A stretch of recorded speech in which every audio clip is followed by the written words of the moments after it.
Aduh bobo. Ingia. Sema matatizo, sema matatizo. Kuna matatizo. Shida yenu ni nini? Tukienda shuleni. Atushike na mwalimu anatuambia. Yaani ina maana mna vichwa ngumu? Hapana.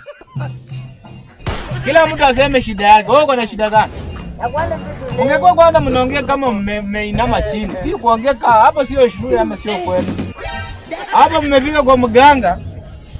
Anaitwa mganga kituko. Mganga? Mganga? Kituko. Hapa matatizo yenu imefika. Haya, wewe miwani uko na shida gani? Hauelewi. Yaani unaona vitu miss.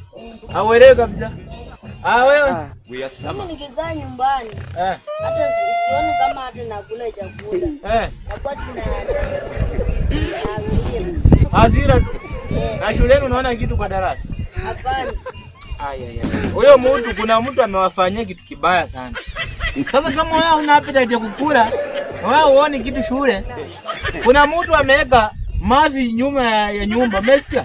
Uende angalia mavi nyuma ya nyumba. Mtu amekuwekea, uchukue mavi tupe kwa mto, sawa? Matatizo yake itakuwa sawa. Na wewe ukifika kwenu, enda utime kama mama yako anaoga, sawa? Na utupe mchanga kwa bafu. Ukishatupa mchanga kwa bafu, matatizo yako itaisha. Sasa mimi ndawekea dawa hapa ya kuwafanya matatizo yenu itaisha, sawa?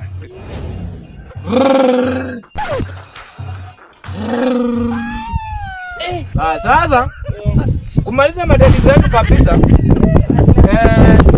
kuna tiba hapa hivi. Sasa hii ndio dawa yenu hii.